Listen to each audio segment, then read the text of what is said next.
Good morning po sa ating lahat. Good morning! Medyo mahina pa po. Lakasan po natin. Good morning po! Good morning! Ayan, tayo po ba ay pinagpala sa araw nito? Amen! Amen. Maraming salamat po sa Panginoon sa napakaganda at pinagpalang araw na ito. Amen! Thank you, At Lord. ako po ay nagagalak na makita po kayong lahat ulit. Amen! And salamat po sa Panginoon na nandito po tayo. Kaya sabihin naman po natin sa katabi natin, salamat at nandito ka. Thank you at nandito ka. Salamat! Ayan, ang pagpapala ng Diyos po ay sumainyo. Handa na po ba tayong umawit at magpuri para sa ating Panginoon? Amen! Amen! Tayo pong lahat ay tumayo. Yes, Father God, thank you, Lord, for this wonderful day. Thank you. And we welcome you, Lord, in our midst, Father. Thank you for your presence this morning, Lord. Salamat po sa kalakasan, kagalakan, kapayapaan, Panginoon, na muli niyo pong pinagkaloob sa amin. At salamat po sa buhay, Lord God, na mayroon kami. Yes. Ngayon pong umagang ito, Panginoon, naway mapaluguran ka namin sa aming pag-awit, pagsayaw, pagtaas ng kamay, pagpupuri at pagsamba sa Espiritu at katotohanan. Yes. Makita mo po ang aming puso na punong-puno ng pasasalamat at kagalakan, Lord God, dahil kayo po ay mabuti. Araw-araw kayo po ay naging mabuti sa aming buhay. Amen. Yes. Amen. And we declare, Lord God, that something new, something good is going to happen to us this morning. Amen. Yes. Hallelujah. Thank you, Thank you, Lord. We Lord. bring you back all the glory. In Jesus' name, Amen. Palakpakan po natin ang Panginoon. Hallelujah. Thank you, Lord, for this is the day. Palakpakan. Tayo po'y pumalakpak.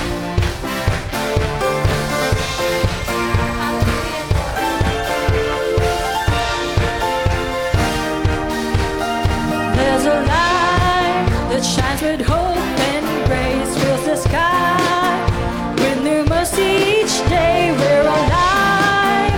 Let your glory pour out, Jesus. There's a joy that overwhelms our souls, 'cause we know our God is in control. Overflow. Let your favor pour out, Jesus. This is the day that the Lord has made. We will rejoice and be glad in it. This is the day that the Lord has made. We'll rejoice and be glad in it. We'll rejoice and be glad in it. There's a joy that overwhelms our souls, 'cause we know our God is in control. Overflow. Let your favor pour out, Jesus. Jesus. This is the day that the Lord has made. We will rejoice and be glad in it. This is the day that the Lord has made. We'll rejoice and be glad in it. We'll rejoice and be glad in it. I-declare po natin that today, something good is going to happen. Amen?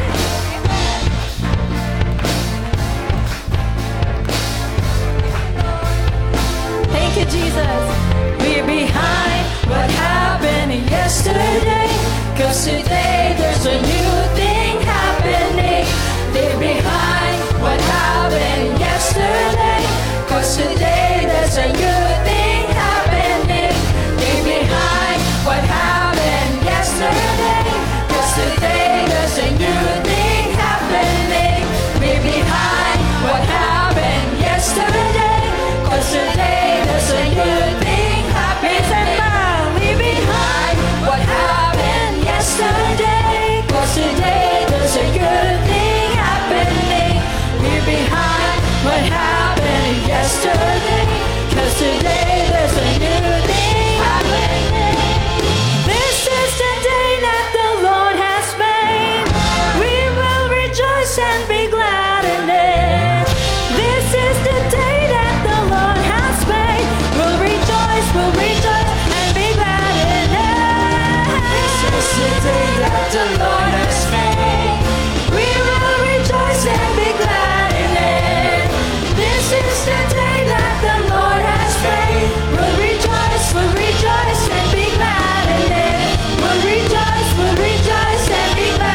buhay namin, Panginoon. At salamat, Lord, sa joy, sa nag-uumapaw na joy. Ganun na rin po sa kapayapaan sa aming puso. Hallelujah. Muli, bago po tayo dumako sa ating communion, muli po nating alalahanin ng kabutihan ng Panginoon sa buhay po natin. Kung paanong pinatawad niya po tayo sa ating kasalanan, kung paanong tinawag niya po tayong kanyang anak. At tayo'y nagkaroon ng panibagong buhay. Buhay na walang hanggan. Kasama siya. Dahil lamang po sa walang hanggang pag-ibig ng Panginoon sa atin. Maraming salamat po, Panginoon. At sa aming pag-awit, nawa po makita mo ang aming mga puso na tunay na sumasamba sa inyo, sa Espiritu at katotohanan, Panginoon. Na ikaw lamang ang tinataas. Ikaw lamang ang minamahal, Panginoon. Salamat po sa araw-araw na pagbabago niyo po ng aming buhay upang kami maging katulad niyo. Ang dating mahirap po sa amin na magpatawad o mapagmanatili po ng kapayapaan ay aming makakaya, Panginoon, dahil walang imposible sa inyo. At araw-araw mo kaming binabago.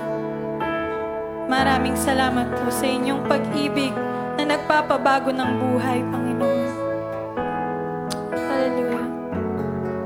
Kung alam niyo po yung awitin, sabayan niyo po kami. Gawin po natin itong personal natin. Nung una, ang akala ko ang buhay ko ay di na magbabago. Sa akin, ano pang gawin? Ako'y bumabalik sa maling gawain.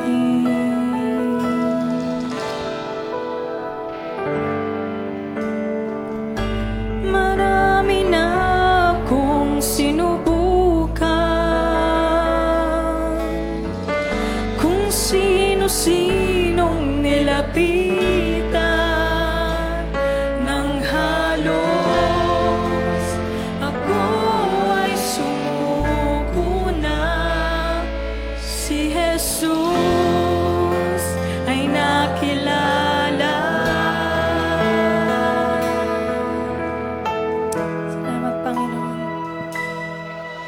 Ang aking buhay ay binago niya magmula na ako'y magpasya. Sa aking puso'y paghariin siya. Anong himala, ako'y nag-iba.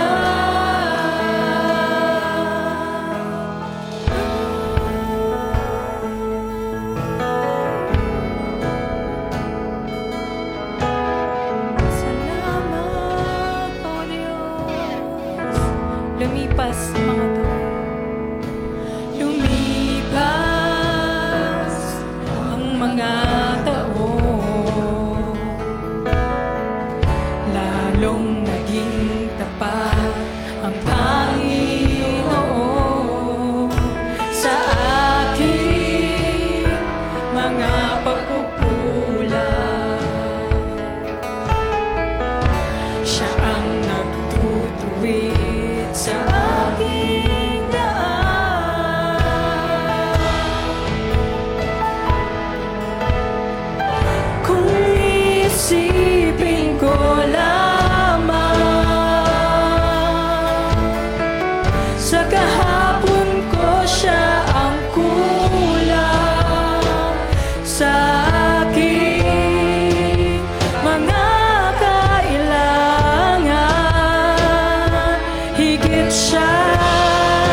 panibagong buhay, Panginoon.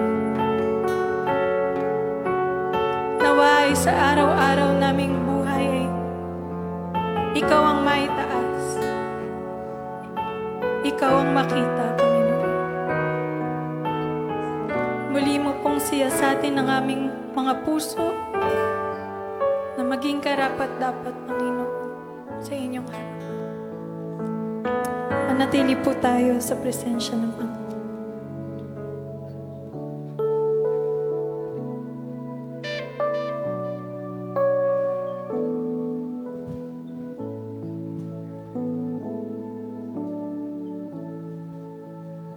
Hallelujah. Manatili po tayo sa presensya ng Diyos, presensya ng pagsamba, habang inihahanda natin ang ating sarili sa pagdulog sa banal na hapag ng Panginoon. Mga kapatid, narito tayo ngayon upang alalahanin ang biyaya ng kaligtasan na ating naranasan sa pamamagitan ng ating Panginoong Hesukristo, na siyang naging daan ng ating kaligtasan at ang kanyang kamatayan at banal na sakripisyo sa krus ng Kalbaryo ay sumisimbolo sa dakilang pagpapatawad at walang hanggang pag-ibig ng Diyos sa ating lahat. Paalala din sa atin na ang hapag ng Panginoon ay isang gawaing pinag-iisa at hindi pinagbahabahagi ang mga mananampalataya kay Kristo. Ang banal na hapunan ay hindi isang ritual na ginagawa ng ating iglesia, kundi pagsunod sa utos ng Panginoon na gawin niyo ito bilang pag-alala sa akin at ipahayag ang makapangyarihang kamatayan at muling pagbabalik ng ating Panginoong Hesukristo. Hindi rin po nito napapatawad ang ating mga kasalanan. Subalit, sinasalamin nito ang bagong tipan ng ating pakikipag-isa at pakikipag-ugnayan natin sa Diyos at sa mga kapatiran sa pamamagitan ng katawan at dugo ng ating Panginoong Hesukristo. Kaya madi pinaalala ni Apostol Pablo na ang banal na hapunan o hapag ng Panginoon ay isang banal na gawain na dapat igalang. Kaya marapat lang at matuwid na sa ating pagtanggap sa mga simbolo ng katawan at dugo ng Panginoon, tayo dapat ay maging malinis at karapat-dapat. Sapagkat ang hindi nararapat na pagtanggap at pag-inom sa mga simbolo ng katawan at dugo ay isang kasalanan sa katawan at dugo ng ating Panginoong Hesukristo. Dahil dito, mga kapatid, kailangan saliksikin natin mabuti ang ating mga sarili upang makatiyak tayo ng buong kamalayan na tayo'y karapat-dapat sumalo sa hapag ng ating Panginoon. Kaya mga kapatid, hinihiling ko ang sandaling katahimikan habang tayo ay nagpapakumbaba, nagpapalinis at humihingi ng kapatawaran sa lahat-lahat ng ating mga nagawang kasalanan, unang-una sa Diyos. Pangalawa sa ating sarili, sa ating kapwa, at maging sa bawat isa sa atin. Tayo po ay lumapit sa Diyos. Ang namin Diyos. Pagkatapatin mo po. Patawad, Panginoon, sa lahat. Namin na naisip, salta ni Mama. Malaking din namin ang mga kapatiran. Pagkatapatin mo kami lahat, O Lord, sa pagsalo sa iyo kapag maraming salamat sa pribilegyo, O God. In Jesus' name. Ipanalangin natin ang tinapay at ang sumisimbolo sa katawan ng Panginoon na siyang nagdala ng lahat-lahat ng ating kasalanan at ipinako doon sa krus ng Kalbaryo. At ang saro ay sumisimbolo sa banal na dugo ng Panginoon na siyang dumaloy doon sa krus ng Kalbaryo, na siyang naghugas ng lahat-lahat ng ating mga kasalanan. Tayo po ay manalangin. Panginoon namin Diyos, lubos ang aming pasasalamat sa iyong dakilang pagmamahal sa amin. Bagamat kami ay hindi karapat-dapat sa iyo, minarapat mo pa rin kami maging anak mo sa pamamagitan ng pagkamatay ni Jesus sa krus ng Kalbaryo para sa ikapagpapatawad ng aming mga kasalanan. Dalangin po namin sa pagtanggap sa simbolo ng katawan ni Jesus na nabayubay doon sa krus ng Kalbaryo. Patuloy po niyong pag-alabi na aming mga puso sa pagpupuri sa iyo. Pagpalain mo po ang mga simbolong ito upang ito'y maging pagpapala rin sa amin sa pangalan ni Jesus.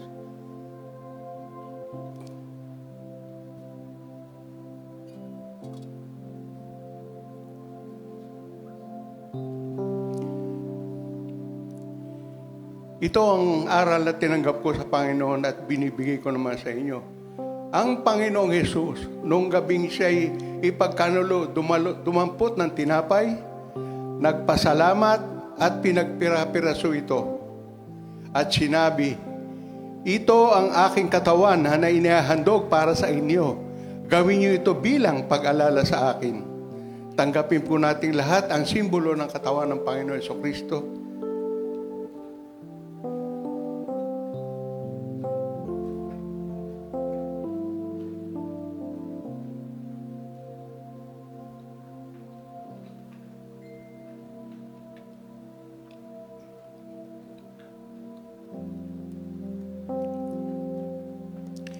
Gayon din naman, matapos maghapunan ay hinawakan niya ang saro at sinabi, ito ang bagong tipan na pinagtitibay ng aking dugo.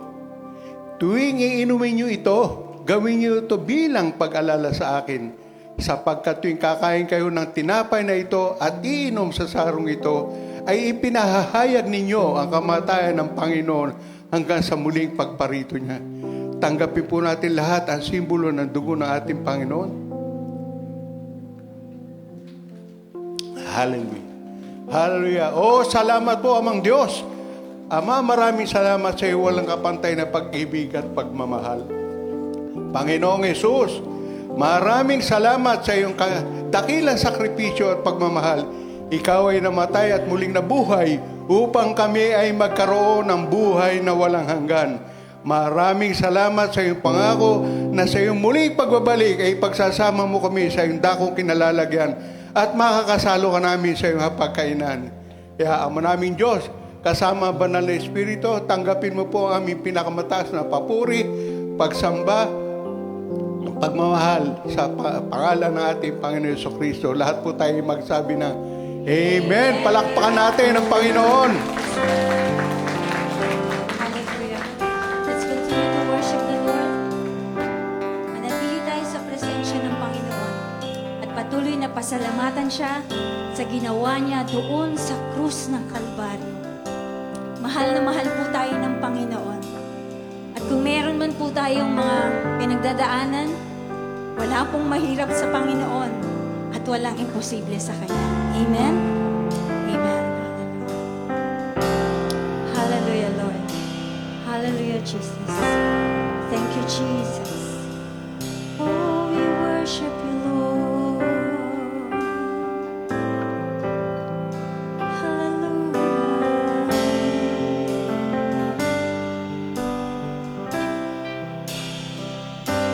Higit sa aking kailangan, higit sa aking karanasan, higit sa aking isipin, ay kaya mong gawin. Higit sa aking kalakasan,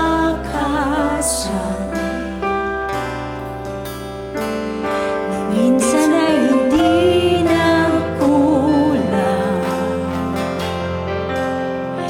Higit sa aking isipin, ay kaya mong gawin. Higit sa aking kailangan, higit sa aking karanasan,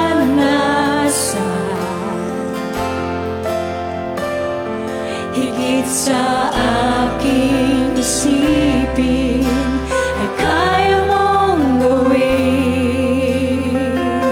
Higit sa aking kalakasan,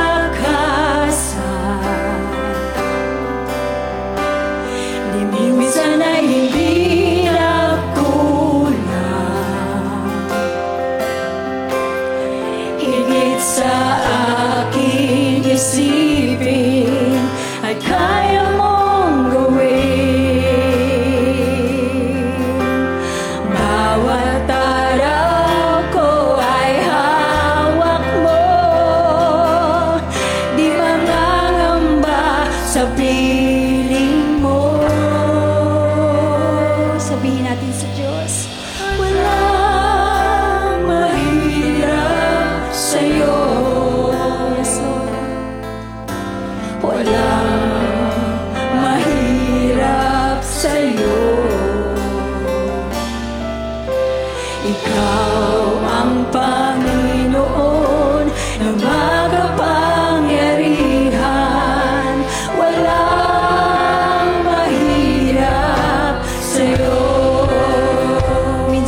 Sabihin natin sa Diyos. Higit sa aking kailangan, higit sa aking karanasan,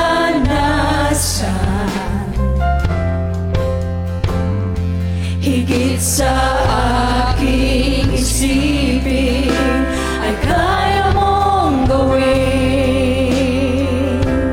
Higit sa aking kalakasan,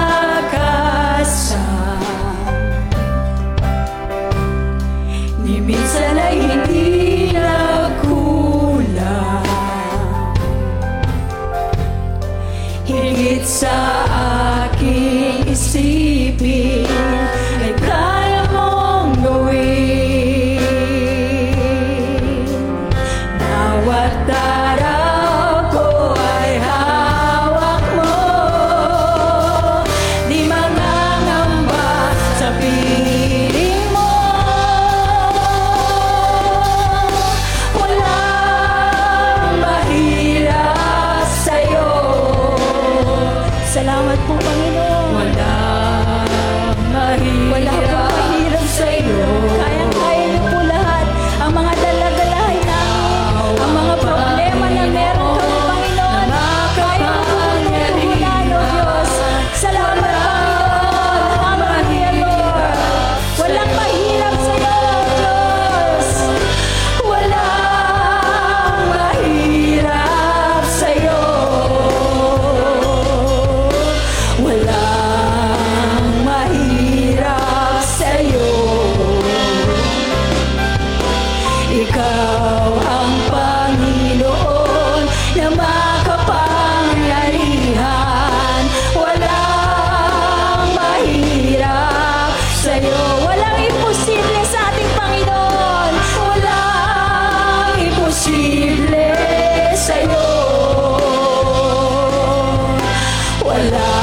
noon pa man, maging ngayon at kailanman.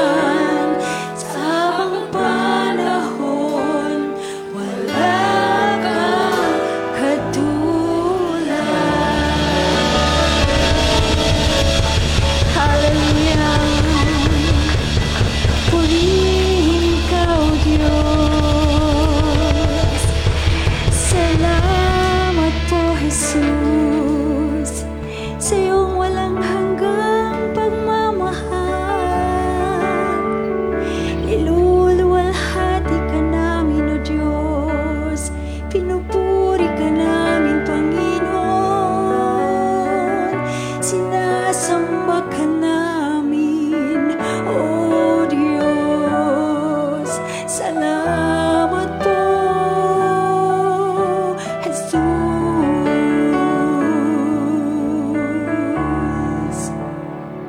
Hallelujah, Lord. Salamat po, Panginoon, sa iyong kadakilaan, sa iyong katapatan. Higit sa lahat, salamat, Lord, sa inyong walang hanggang pagmamahal sa amin. Hindi kami karapat-dapat, Panginoon, pero minahal mo kami. Pinili niyo po kami para maging mga anak ninyo, Panginoon.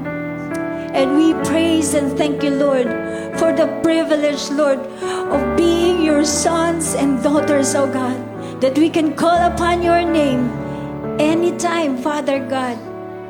Hallelujah, Lord. 24/7, bukas ang linya mo, Panginoon. Kaya, Lord, sa mga kapatid ko na nananalangin, numihiling, Panginoon, ng kagalingan, Lord, you are our great healer. We receive, Lord, your healing, mercy, and grace, Father God, and even provision, Lord, sa lahat ng mga nangangailangan. Truly, Lord, you are our great provider, Father. Thank you so much, Lord. And Lord, continue, Lord, to unite us, Lord, in one spirit and love that comes from you, Father God. In the name of Jesus, in the name of Jesus. Thank you, Lord, and we entrust everything to you, Father God. And we expect something good is going to happen to all of us, Lord. Anoint our speaker for today, Father God, and let your word, Lord, na maihayag niya, Panginoon, sa aming lahat, O Diyos.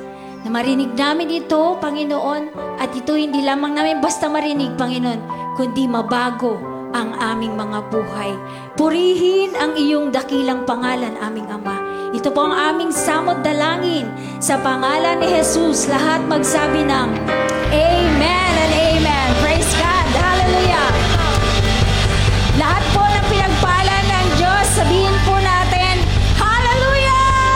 Hallelujah! Thank you, Lord! Thank you, Lord! Sige po, kamayan po natin ang ating mga katabi. Kumustahin po natin sila. Hallelujah, Lord! Salamat po, Panginoon. Ang Diyos ang ating buhay. Siya ang nagpapasaya sa atin. Amen? Hallelujah! Purihin natin ang Diyos.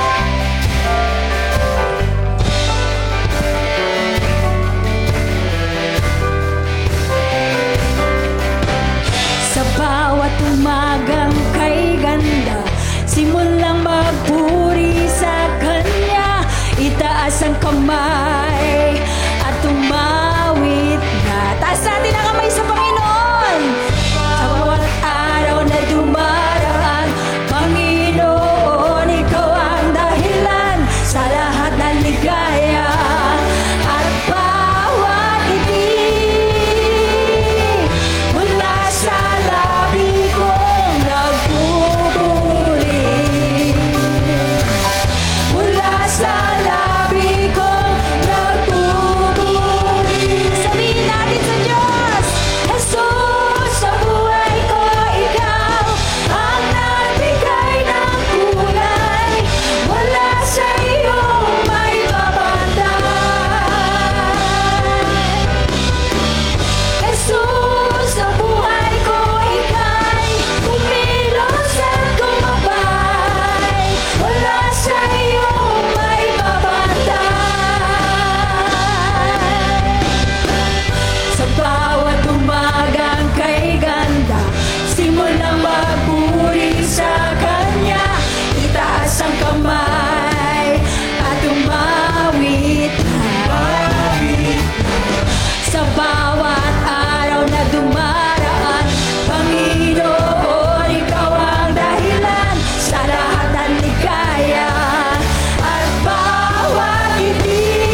manatili po tayong nakatayo.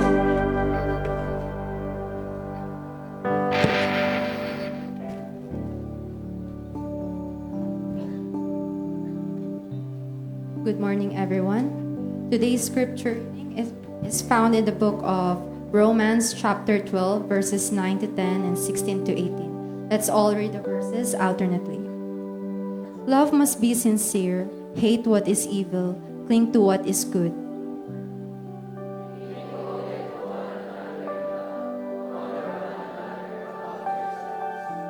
Live in harmony with one another. Do not be proud, but be willing to associate with people of low position.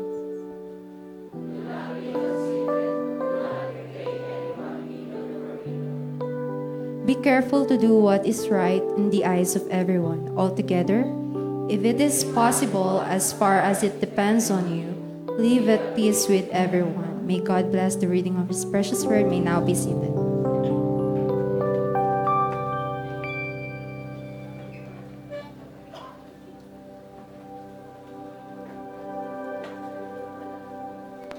Palakpakan po natin muli ang ating Panginoon. Praise God. So, kamusta naman po ang ating buong linggo? Kamusta naman po ang pagiging Kristiyano natin sa buong linggo? So, yung ating series po is Biblical Wisdom at tayo po ay nasa part 7 na. From the past topics, nagamit po ba natin ang biblical wisdom na napag-aralan natin sa ating buhay? Sa ating opisina, sa ating school, sa ating bahay, sa ating community. So, kamusta po? Ayan. Kung okay na po ang lahat, tayo po ay magsimula. So, lately po, ayun, ang ating pag-uusapan ay peacemaking, resolving conflict. Pag inisip natin conflict, lagi natin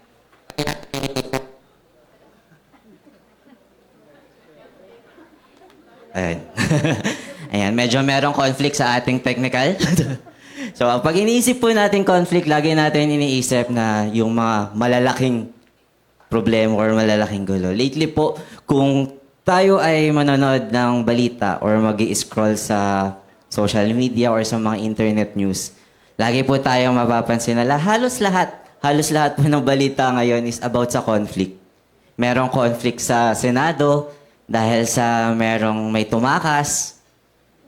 Meron din pong conflict sa House of Representatives, sa mga budget hearings ng iba't ibang opisina ng gobyerno. At meron din po even bansa sa bansa nagkakaroon ng conflict. Nag-aagawan ng isla, merong mga gera na nagaganap para lang sa isang part ng lugar. And even ito po, mga gustong-gusto ng mga ibang tao, mga nag-aaway na artista. Tutok na tutok pa yan kung ano na nangyayari. Mas updated ka pa kaysa dun sa sinaing mo. Ayun. Pero if we realize po, ang conflict, hindi lang po siya sa mga nakikita natin sa paligid. Pero even if in our daily life, nakaka-experience po tayo ng conflict. Maliit man yan, malaki man yan, we always experience conflict sa ating buhay. Pwedeng sa school, may nakaalitan tayong classmate kasi hindi ginagawa yung part niya sa school project. Luto lang ng luto ng pansit canton pag may group project sa bahay. Or even sa office, may kaalitan ka sa co-worker mo kasi nakikita mo panay kain lang sa kanyang desk. Kasi ikaw hirap na dun sa ginagawa niyong trabaho. And minsan sa kaibigan, pag meron kang opinion tas hindi nagustuhan ng kaibigan mo, friendship over agad. Diba? Or even po sa loob ng bahay, meron tayong mga conflict na nangyayari. Sa mga magkakapatid po, diba? Sa paghuhugas pa lang ng pinggan kung sino maghuhugas. Mga natulog na yung mantika dun sa plato. nag-aaway pa din kayo kung sino maghuhugas. Or even po, kahit mag-partner sa mag-asawa, minsan kahit maliliit na bagay, nagkakaroon na ng conflict, pinag-aawayan. Yung hindi lang paglagay ng marumihan sa mismong lalagyan, pinag-aawayan. Yung sapatos na hindi naiayos, minsan nagkakaroon ng conflict. And if we realize conflict is a normal part of our relationship. Maliit man yung relationship or kababaw yung relationship or minsan nga kahit stranger, nagkakaroon tayo ng conflict. And that's normal part of relationship sa atin. So, ang hindi po normal is yung patagalin or hindi resolvehin yung conflict. So, before po natin pag-aralan ang salita ng Panginoon, tayo po ay manalangin. Lord Father, maraming salamat po sa araw na ito na narito po kami upang marinig ang inyong salita at handa po kaming magbago at ma-realize, Panginoon Lord God, na ang inyong salita ang tunay at magpapabago sa aming buhay.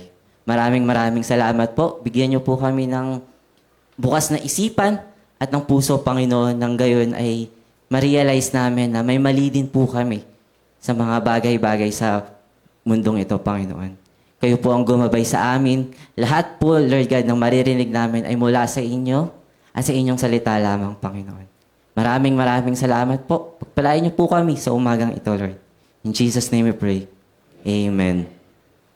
So, yun po. Dahil normal nga naman ang part ng conflict, sino po dito ang nakakaranas ng conflict? Are you going through one right now? Or maybe 2 conflict? Or maybe 3? 4? Higher? Grabe naman po. Parang everyday mo naki-conflict na. Pero ayun, meron po ba kayong kagalit ngayong umagang ito?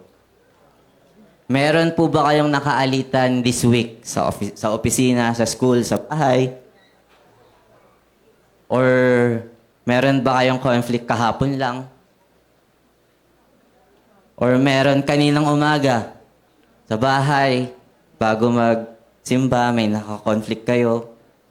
Or kanina papunta, naka-conflict kayo ng driver ng jeep? So, ayun po. Sino po dito ang nakakaranas ng conflict? Sino po dito ang may kagalit? Tingnan niyo po yung katabi niyo. Mukha bang may kagalit yan? Or mukha lang siyang galit?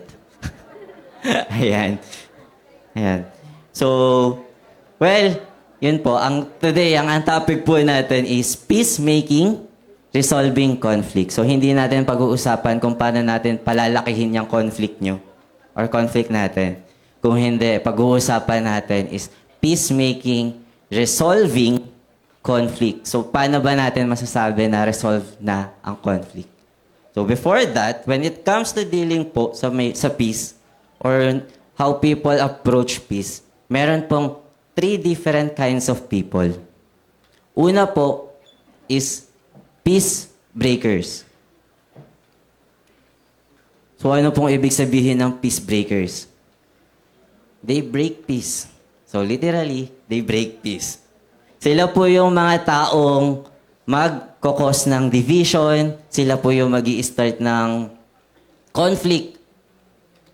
Sila po yung unang-unang manggugulo dun sa peace na yan. And ano pong sabi sa book of James? Sa James 4, verse 1-3, sabi doon, what causes quarrels and what causes fight among you? Is it not this, that your passion are at war within you? You desire and do not have, so you murder. You covet and cannot obtain, so you fight and quarrel. You do not have because you do not ask. You ask and do not receive because you ask wrongly to spend it on your passion. Winarningan po tayo dito sa Book of James kung paano nagkakos ang mga believers ng conflicts. one of the reason po sa mga peace breaker kung bakit sila nagbe-break ng peace is their pride. Sabi dun sa verse, you do not have because you do not ask. You covet and cannot obtain, so you fight and quarrel. You ask wrongly to spend it on what? On your own passion. For your own benefit. They think too much of themselves na nagiging selfish na sila unknowingly.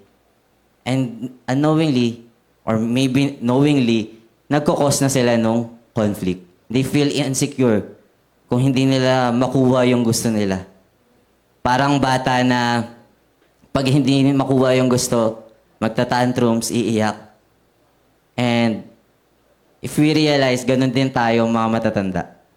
Pag hindi natin nakuha yung gusto, mga away tayo.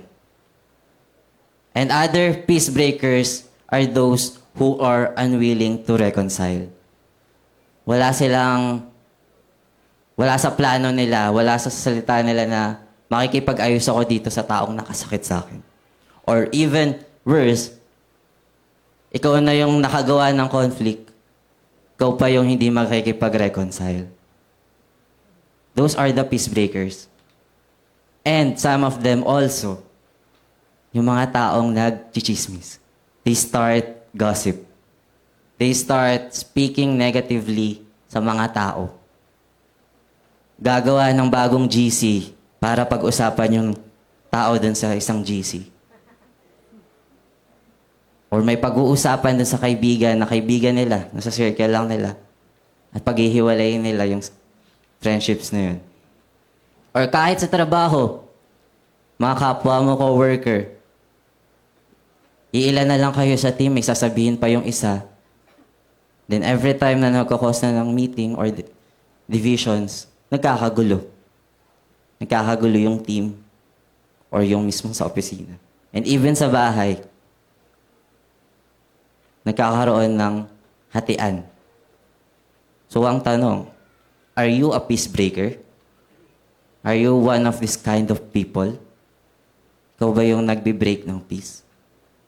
If hindi, pangalawa po is peace fakers.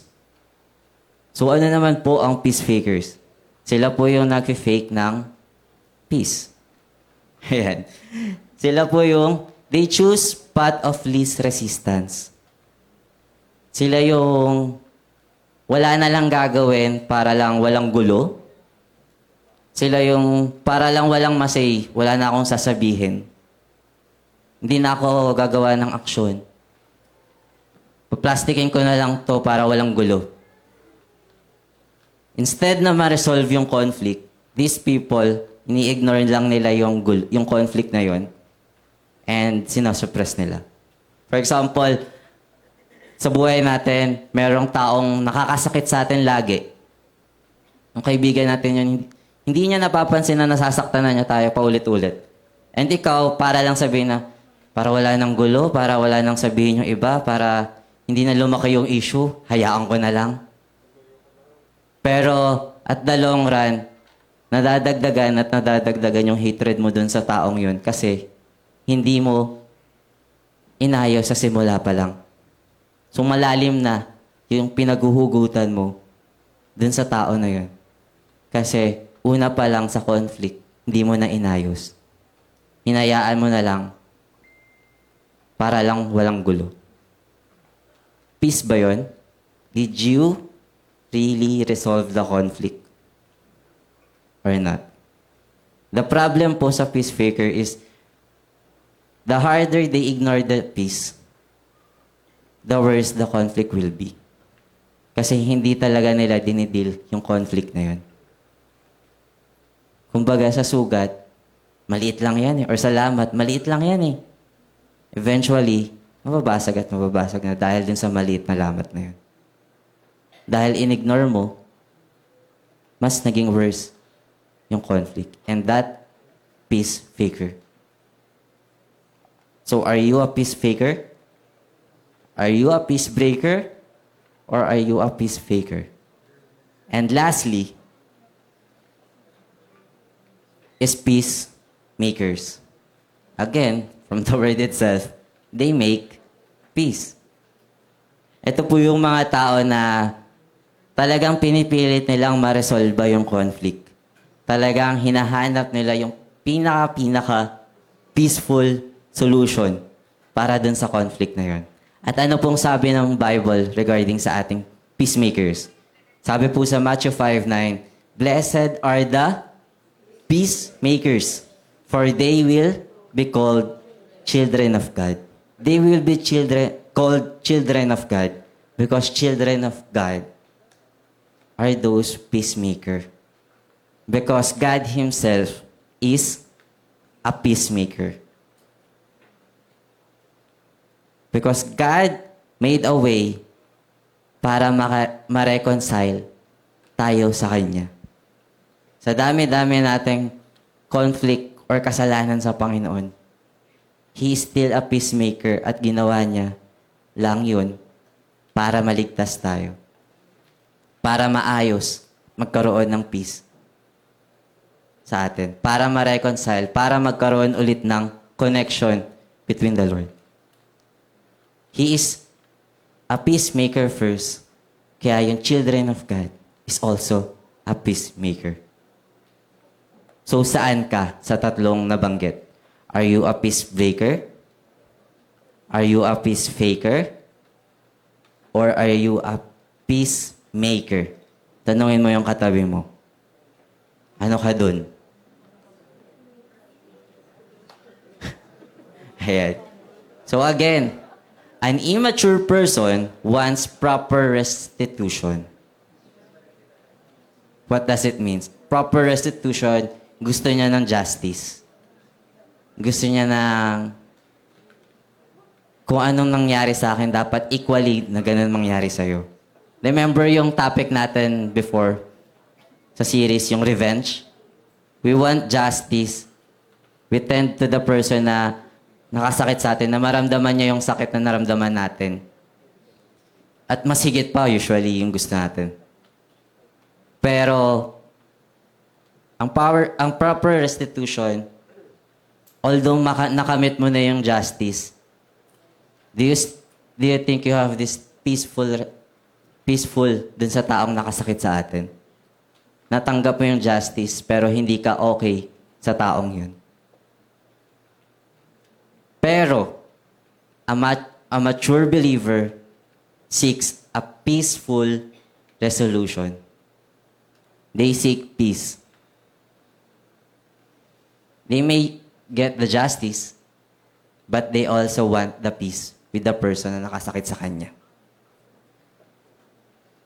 Tama po.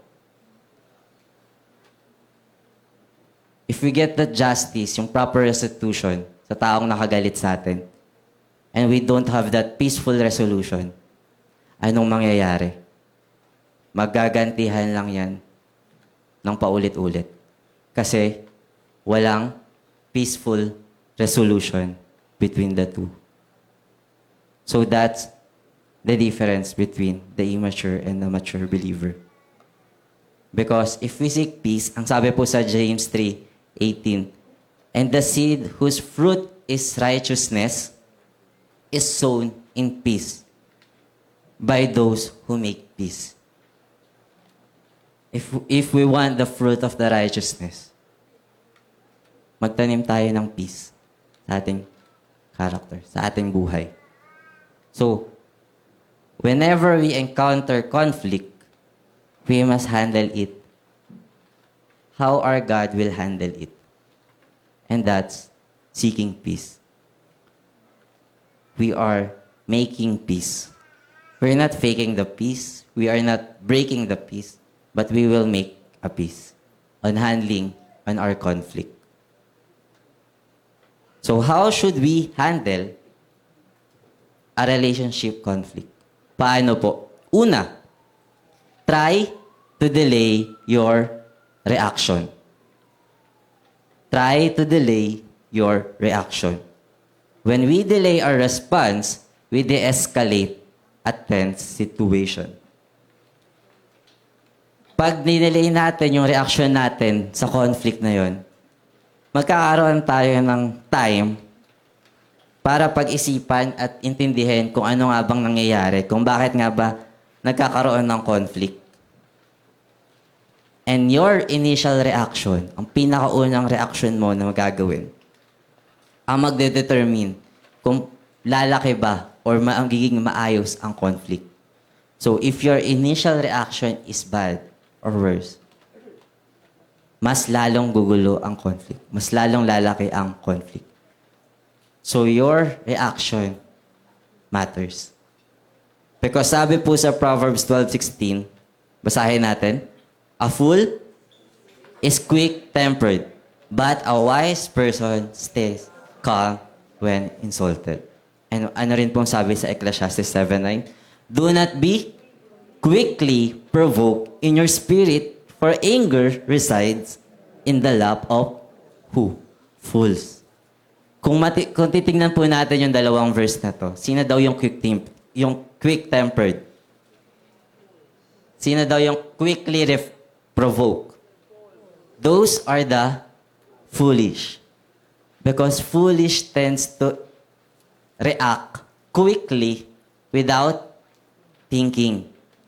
Magre-react sila at magre-react based on their emotions. And those are foolish. Waiting before reacting allow us to wisely choose our battles. Kung may ka-work ka na krinitik yung gawa mo at hindi mo nagustuhan yung sinabi niya sa ginawa mo, syempre magiging defensive ka, diba? Ang dami mo nang sinabi, niyurakan mo na yung pagkatao ng lait dun sa ginawa mo. Pero, yet, pwede mo namang i-discuss kung ano yung nagawa mong mali. Pwede nyo naman pag-usapan, pwede mo siyang tanungin, ano bang mali? Hindi yung magre-react ka kaagad na, sino ka ba? Diba? Hindi naman natin kailangan laging patulan lahat ng mga conflict. Para lang i-defensa yung sarili natin. Because starting a quarrel is like breaching a dam. So drop the matter before a dispute breaks out. Sabi doon, if we can let a minor offense slide, we should do it before it becomes even worse. So bago ka pa mapunta dun sa conflict na yun, ayusin mo na kung kaya pa. Kung napansin mo, kung wisely choosing your battles, na maayos yung conflict na yun, ayusin mo na. Bago pa, lumala yung gulo. And ayaw natin lumala yung gulo when it comes to peaceful resolution. So, number 1, handling our relationship conflict is try to delay our reactions. Because if we have time to think the situation, we can understand the conflict at all sides of the story. Hindi lang yung side mo. Kasi if we handle it with peaceful matters, number 2 po, you will do an inward self-check. Titignan mo muna yung sarili mo if you want a peaceful resolution. Maybe our offenders see something in us that we can't see about ourselves. We always look for the flaws of the others before looking to ourselves, to our own flaws. So we tend to quarrel. We tend to start conflicts kasi hindi mo inisip yung nakikita niya sa'yo. Balikan natin ang example kanina, may nakita yung coworker mo na mali sa ginawa mo. Instead na tanungin siya, anong ginawa mo? Niyurakan mo na yung pagkatao ng coworker mo na, ha, sino ka ba? Mas nauna ako dito ah. Anong karapatan mo para sabihan yung gawa ko, para laitin yun, or mag-judge sa gawa ko? Yet, in the first place, meron ka naman talagang maling nagawa. Hindi mo lang tinanggap kasi ayaw mo yung taong yun. Dahil nakita mo, yung mga mali ng mga tao na yun. Sabi po sa Matthew 7:3 and 5, "Why do you look at the speck in your brother's eye, but fail to notice the beam in your own eye? You hypocrite! First, take the beam out of your own eye, and then you will see clearly to remove the speck from your brother's eyes."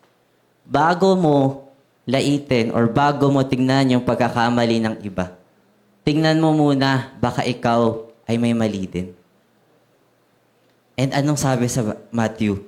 We became hypocrites if we look or always check others before ourselves. Puna tayo ng puna ng mali ng iba, eh yung sarili nating pagkakamali, hindi pa natin pinupuna. So always do an inward self-check. Baka naman ikaw din pala may nagawang mali at maayos nyo yun dahil na-realize mong may mali ka din sa part na yun. So second po is do an inward self-check. There's a strength in admitting our faults and shortcomings. At pag hindi natin inadmit yung ating mga faults or shortcomings, we are letting our pride taking over our life. Again, one of the reasons that causes conflicts is our pride. So kung hindi mo aaminin or tatanggapin na may mali ka din, you are letting your pride to your life.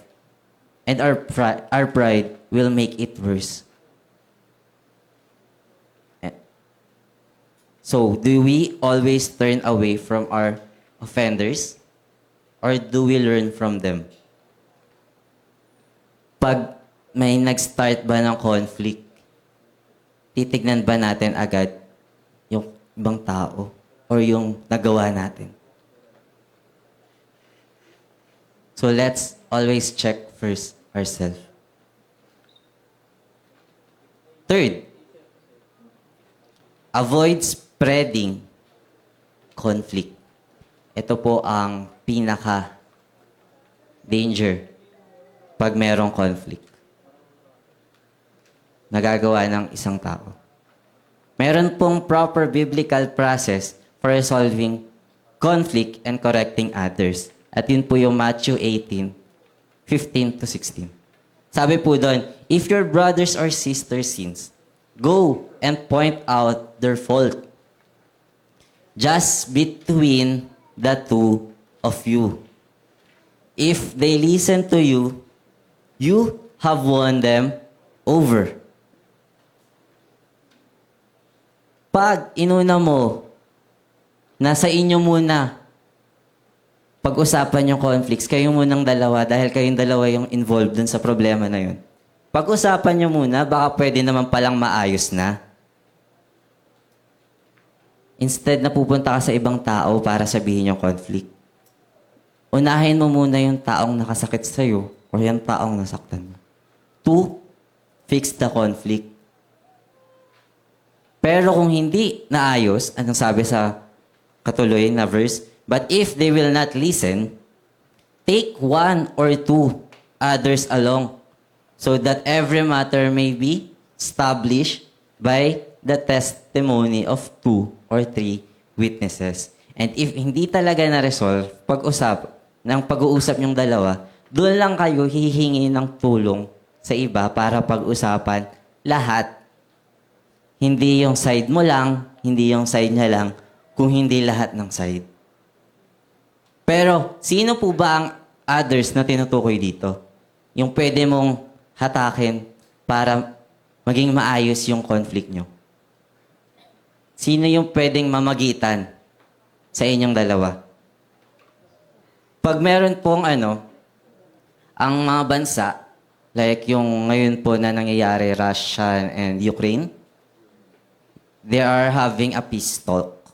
So yung peace talk po na ito is hihingi sila ng tulong sa ibang bansa para mag-mediate ng conflict nilang dalawa.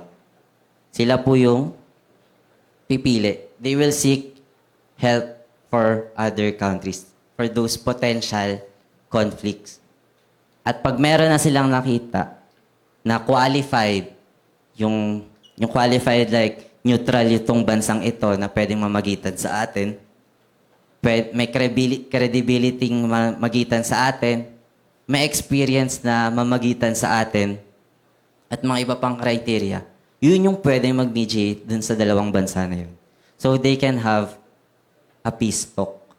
So they will have a peaceful resolution after that. The same po for us if we are seeking someone to help with our conflicts. Kung babalikan po natin yung Matthew 18:16, those who are involved, sila yung maghahanap ng mediator. Hindi yung narinig mo yung, uy, may conflict yung dalawang to. Tulungan ko. Feeling ko matutulungan ko sila. Kasi kakilala ko naman sila eh. Though hindi naman sila lumapit sa'yo, pero ikaw, namagitan bigla.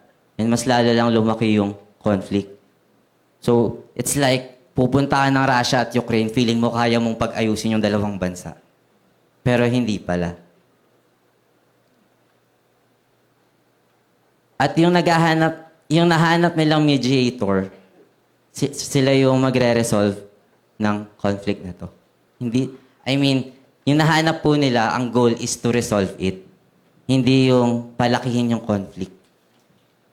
Kasi kung tayo yung magiging mediator at hindi natin goal na ma-resolve yung dalawa, anong mangyayari? Nakikisaw-saw lang tayo sa issue ng dalawa. Nakikichismis lang tayo. So let's be mindful if we are seeking really help para ma-resolve yung conflict or we are just gossiping. Sinichismis lang natin yung conflict natin sa iba. A mature Christian never spread the issue to other people who aren't even part of it. Yung hindi parte ng issue na yun. Kung hindi ka naman sinama, kung hindi naman agree yung nakaalitan mo na isali yung taong yun, may mali dun. Because if we will seek someone to help us, always check.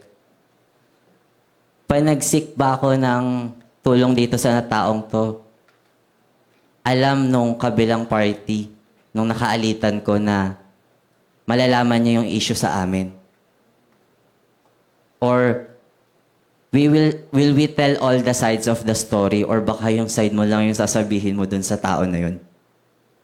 Are we expecting na dapat kampihan ako nito pag sinabi ko sa kanya yung conflict namin? Which is mali. Or gusto lang natin isali yung tao na yun para may masabing mali or masabing hindi tama dun sa taong nakasakit sa atin. And that's gossiping. That's chismis. Or are we seeking for validation na tama yung ginawa ko, hindi ko dapat siya binate. Tama lang na magalit ako sa kanya. Are we seeking for the validation of our feelings? Or our behavior dun sa tao na yun? And kung tayo naman yung nilapitan, kung may kakilala ka na may conflict na nangyayari sa buhay niya, let's check kung qualified din ba tayo para mamagitan sa mga taong yun, sa conflict nila. Let's check kung are we really the concerned friend or dahil gusto lang natin ng chismis. Ay may problema silang dalawa. Ano kaya yun? Tanungin ko kaya. Are we that kind of person pag mamamagitan tayo? Or are we really concerned friend? Second, check natin. Kilala ba natin yung dalawang taong may alitan? Mamaya yung isa lang yung kakilala mo. At hindi natin kilala yung isa. Pangalawa, mamamagitan ba ako dito o makikigulo lang? Makikisaw-saw lang sa issue na to? And last, tanungin natin, okay lang ba sa dalawang party na isali ako at i-involve ako sa conflict nila. Baka kasi, mas pabor pala ako dun sa isang side. So, hindi ako qualified to mediate their conflict. Again, bilang the mediator, or bilang napagsasabihan kasi kaibigan natin, we are validating their feelings. Tama lang, kasi normal lang masaktan eh. Normal lang magalit pag nasaktan ka. Pero ang hindi po tama is yung behavior ng tao. We should not validate the person na magsalita ng masama dun sa nakaalitan niya. We don't validate the person na i-chismis yung mga nangyari sa kanila na hindi alam ng isang taong involved. Sabi po sa Proverbs 16:28, a perverse person stirs up conflict and a gossip separates close friends. So kung makikichismis ka lang, mas lalo lang masisira yung relasyon ng dalawang taong yun. Kung hindi ka naman mag-mediate ng maayos dun sa dalawang taong yun, sisirain mo lang din yung relationship ng tao na yun. At kung ikaw yung nakasaktan or nasaktan, kung sasabihin mo lang din sa ibang tao, naghahanap ka lang din ng ibang taong magagalit sa taong yun. And masisira din yung relationship niya sa taong yun. Whenever we gossip, we cause other people to sin and take sides. Bakit? Siyempre, ang una mong sasabihan, si besh mo, diba? Si best friend mo. And pag ganun na nangyari, siyempre, best friend mo, magagalit din dun sa isang tao na yun. Kung kahit po sa mga mag-asawa po, minsan, pag gusto nating ayusin or may problema sa asawa, ang una nating pupuntahan is yung nanay natin or yung nanay mo. Anong mangyayari? E di pag bibisita yung asawa mo dun sa nanay mo, iba na yung tingin niya. Kasi ang dami mo nang sinabi. So, ganun lang po. Hindi po tayo naghahanap ng kakampi if we want to resolve the conflict. Naghahanap po tayo ng taong mag-mediate sa atin, nakikilala yung dalawang tao na nakaalitan para maayos yung conflict. Sabi po sa Proverbs 26:20, without wood, a fire goes out. Without gossip, a conflict ceases. The fire of conflict can never be put out if it's being spread around by a lot of people. Mahirap kontrolin ang conflict or ang issue if masyado ng maraming involved na originally hindi naman talaga involved at marami ng iba-ibang context ang lumaganap para dun sa conflict na yun. At marami na nang sabing mali sa isang tao or dun sa isa pang tao. At hindi na naayos yung conflict na yun.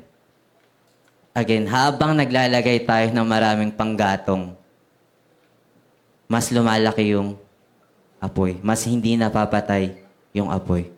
So, wag na tayong gumatong pa sa conflict na yun. Amen?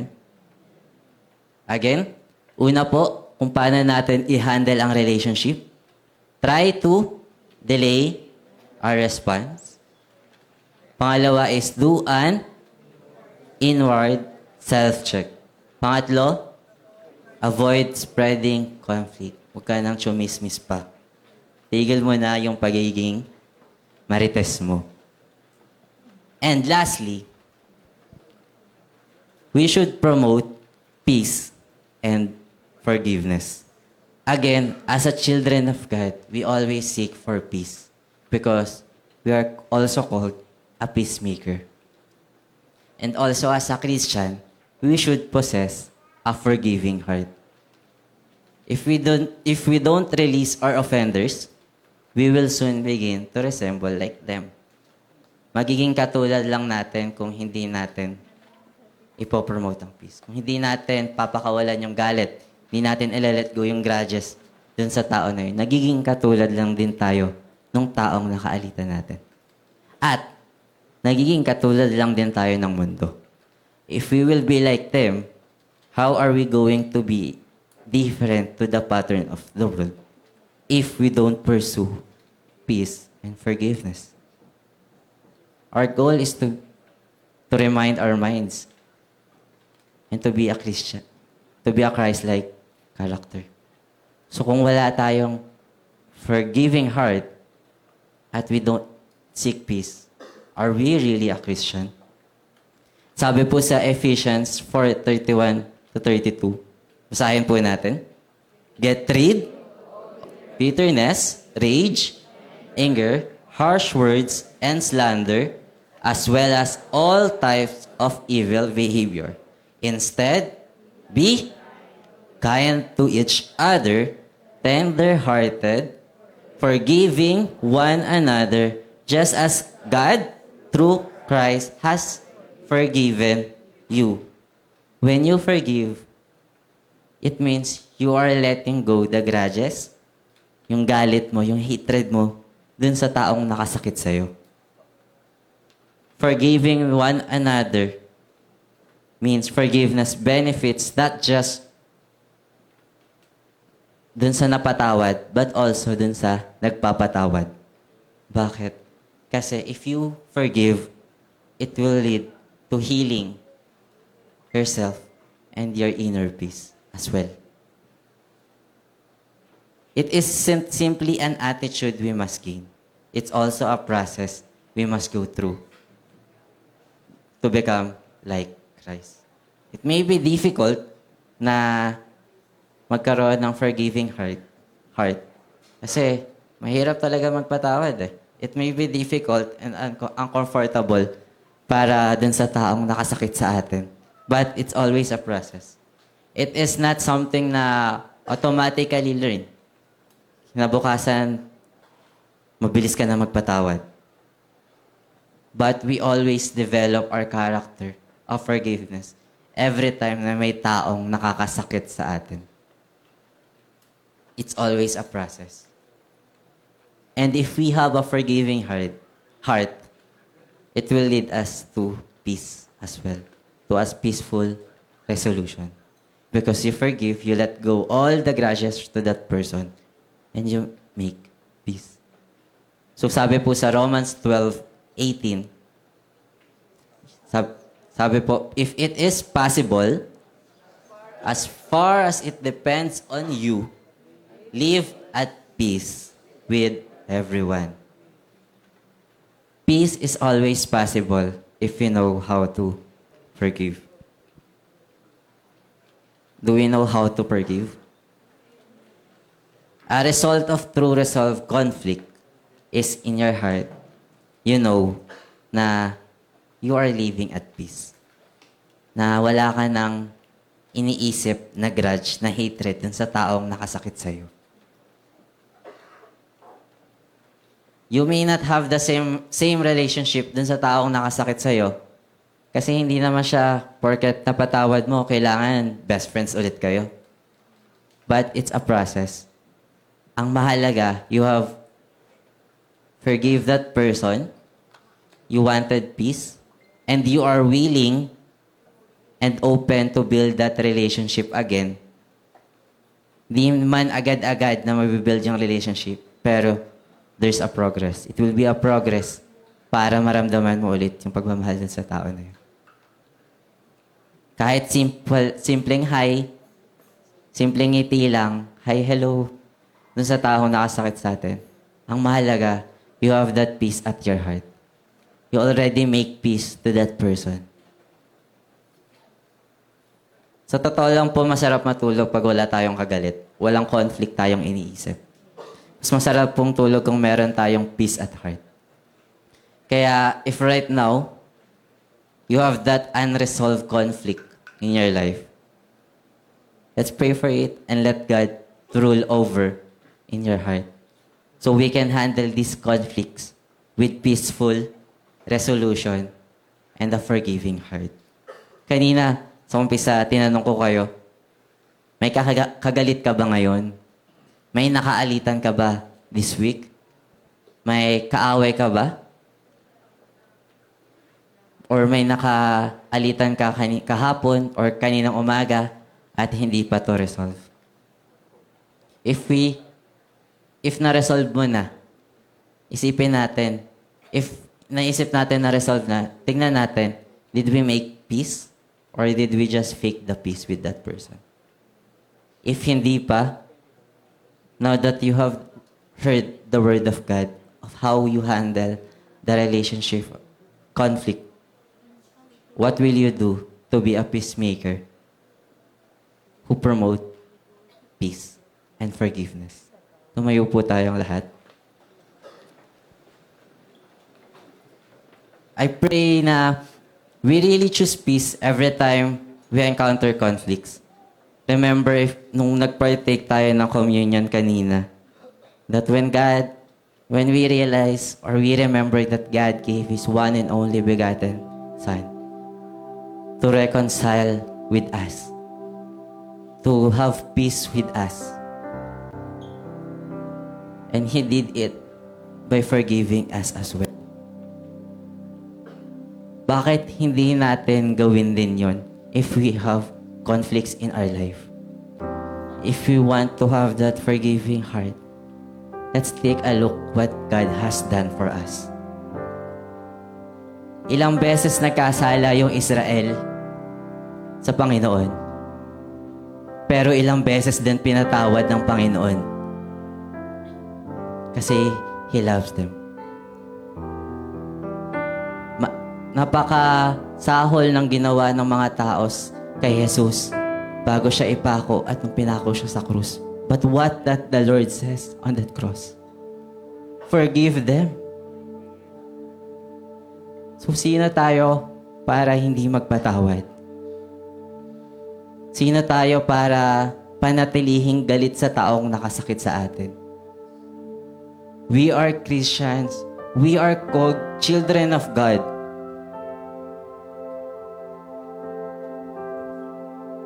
Because God made a peace with us. And we will make a peace for those people na nakakonflict natin, nakaalitan natin.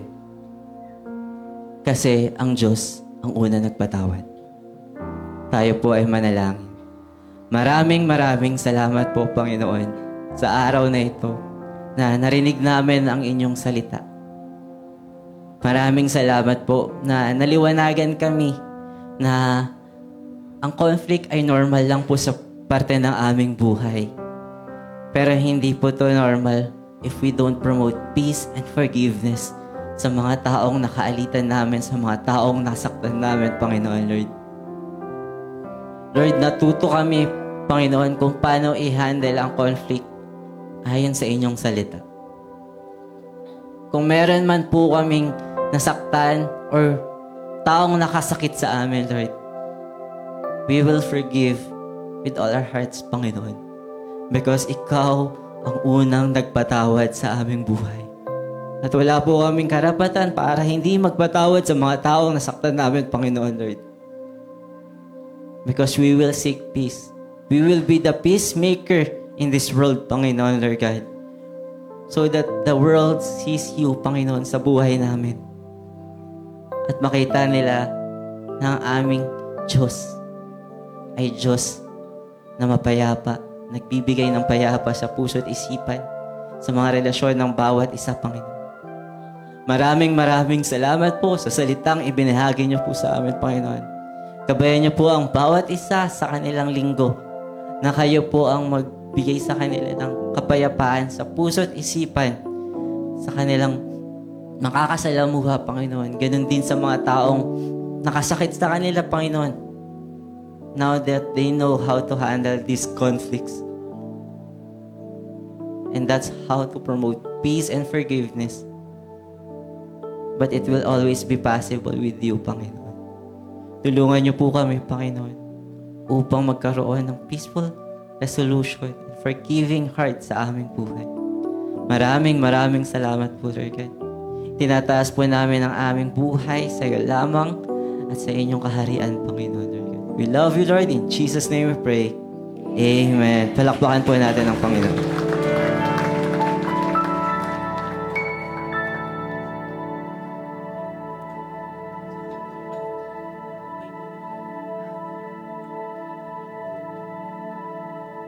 giving time.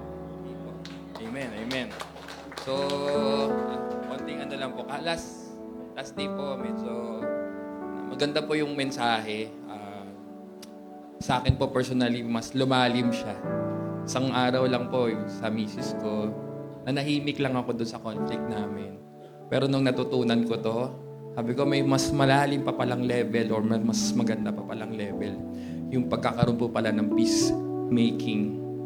Na minsan po kasi problema rin sa mga tatay, mga tahimik na lang kami. Pagka iwas problema na lang, iwas gulo. Pero mas may maganda pa palang dapat gawin. Yung maging peacemaker tayo. I-resolve natin ang conflict natin with our wife, with our family, with our friends and every people po. Maganda po yung mensahe. Napakayaman po ng salita ng Panginoon. Kaya po sa oras na to, it's giving time. Tayo po'y manalangin sa ating pong kaloob na pagkakataon po natin ibalik to sa Panginoon. Tayo po'y manalangin. Panginoon, salamat po sa oras na ito, pagkakataon na to na muli po may babalik namin, Panginoon, ang nararapat para sa inyo, Panginoon. Mga bagay, mga binigay niyo sa amin, Panginoon. Opportunity namin, Panginoon, na maibalik namin ang aming honor at kagustuhan, Panginoon, ng aming puso na ibalik namin, Panginoon, ang nararapat sa inyo, God. Napakabuti niyo po, makapangyarihan, napakabait niyo, Panginoon, sa aming buhay. Pagmahal, God. Salamat po, Panginoon, sa araw-araw na patuloy niyo kaming pinagpapala. Kada oras, kada minuto ng aming buhay, nandyan kayo. Binibigyan niyo kami ng blessing, Panginoon. Maraming salamat po, Panginoon. Ganon din po, Panginoon, sa oras na to, binibigay po namin ang aming tithes and offering, Panginoon. Alam po namin na sa inyo rin naman po ito galing, Panginoon.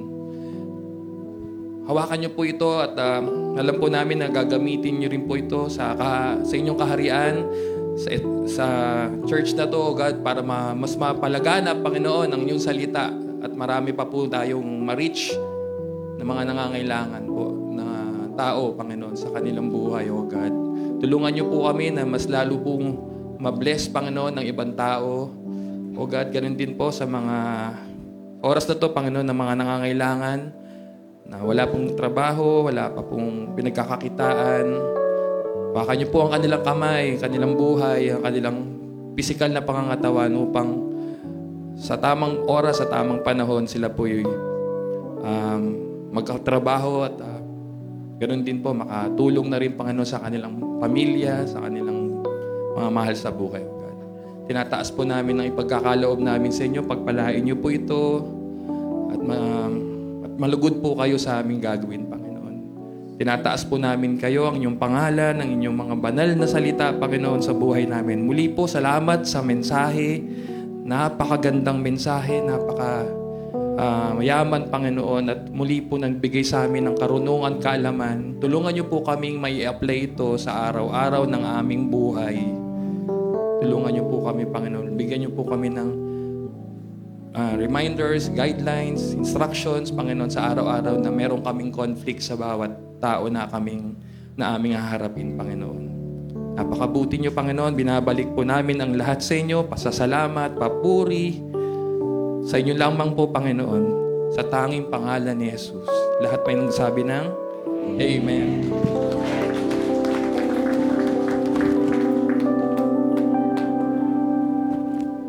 Praise God! Happy Lord's Day po sa ating lahat. And we have some announcements. So, batiin po natin ang mga nagdiriwang ng kaarawan. Today, we have Tito Noel Tagalo. Happy birthday! Tomorrow, September 16, kay Isay Remolasio, Tita Guy Ricamara, Sister Marinel Sabando. Happy birthday po! And on September 17, Tuesday, kay Sister Ember Agnes Gakad, kay Kuya RJ Medina, and kay Kuya Larry Saklayan. Happy birthday po. And on September 18, Wednesday, we have Atia Torres. Happy birthday! And on September 20, Friday, kay Restel Guatlo. Happy birthday po. And on Saturday, September 21, kay Sister Ces Torio and kay Tito Rafi Torres. Happy birthday! Happy anniversary po sa ating mga couples. On today, September 15, kay Herbert and Eva Duga. Happy anniversary po. And on Wednesday, ang topic po is praying in the garden. Read Matthew 26 and Luke 22. So kita-kita po on Facebook at 7:30 p.m. And next Sunday po, we will have the parangal sa magulang. So yung mga 2024 graduates po, after the service, kindly come and join the parangal. And please send your grad and family pictures to Sister Jang Tagalo and kindly wear light colors po. And on last Sunday of September, we'll be having the Next Gen Interchurch Youth Rally. So that is September 29, 2 p.m. So kita-kita po ang mga kasamaan po natin sa mga sister churches. So kindly coordinate po kay Pastor Jerome para po ma-confirm po. Saan po? Okay po. So, God bless po. Thank you.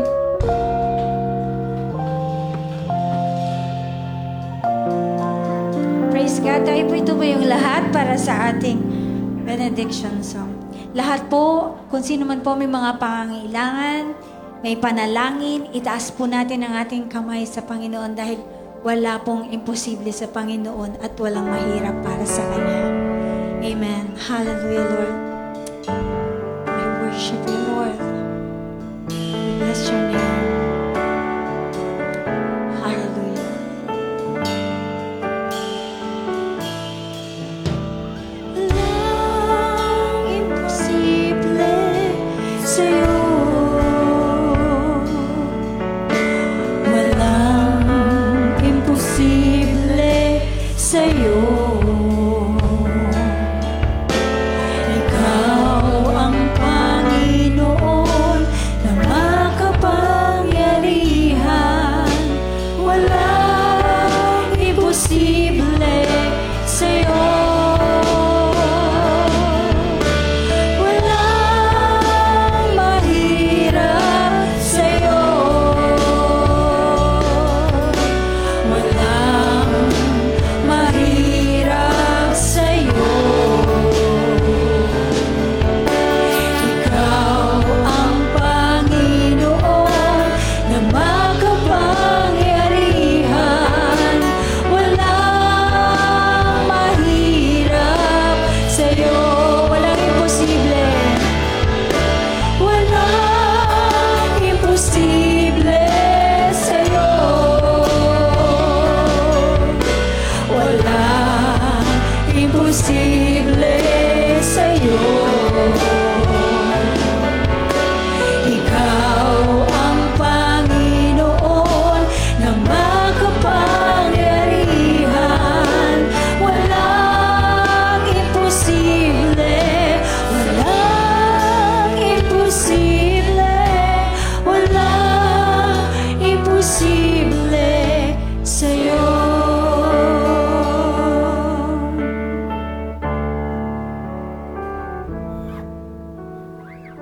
Mga kapatid, maaari po bang itaas natin ating mga kamay? Tanda ng pagkilala sa kadakilaan ng Diyos. Mga kapatid, bahagi na ng buhay, maging sa relasyon, maging tayo mga Kristiyano, ang di pagkakasundo at mga alitan. Kaya ipinamamalik na banal ng kasulatan na kung maaari, depende sa atin, sikapin natin na maging payapa sa bawat isa. Tandaan po natin ang sinabi ng banal na kasulatan, mapalad ang taong tagapamayapa dahil tatawagin siyang anak ng Diyos. Kaya mga kapatid, bilang anak ng Diyos, sikapin natin na sa ating kalagitnaan ang maging mapayapa sa bawat isa. Kagaya ng ating natutuhan sa mensaheng na ibahagi ngayong araw. Una, iantala po natin ang ating mga reaksyon. Nang sa ganon, mapayapa po natin ang ating emosyon at sa proseso, makapag-isip tayo na maayos kung paano tayo tutugon ng tama at nararapat. Pangalawa, magkaroon tayo ng tapat na panloob na pagsusuri sa ating mga sarili. Baka nga mayroon tayong nasabi o ginawa na hindi natin namamalayan. Pangatlo, iwasan natin na palawakin ang mga di pagkakasunduan.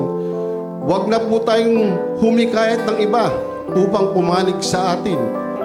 At panghuli, ipahayag natin ang kapayapaan at pagpapatawad. Mga kapatid, alisin na natin ang lahat ng uri ng pait, puot, galit at masasamang salita at panlalait. Sa halip, maging babait tayo sa bawat isa, pagkaroon ng mababang puso at magpapatawad kung paanong pinatawad tayo ng Diyos sa pamamagitan ni Jesucristo, gayon din nagpapatawad na ibigay po natin sa bawat isa. Kaya mga kapatid, patuloy natin ituon ang ating paningin kay Jesus na siyang may akda at nagpapaganap ng ating pananampalataya.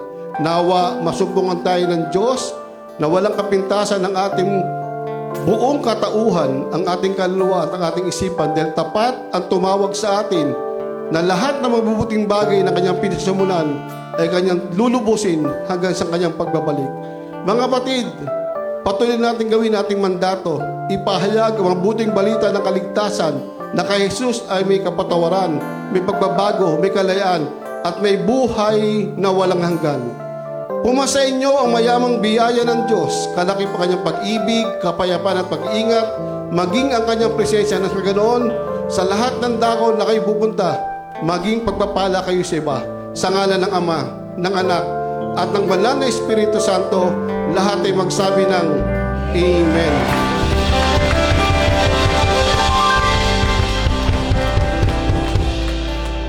Hallelujah.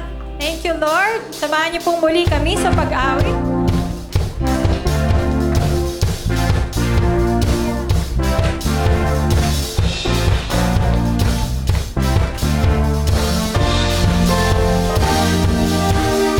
There's a light that shines with hope and grace that fills the sky with new mercy each day.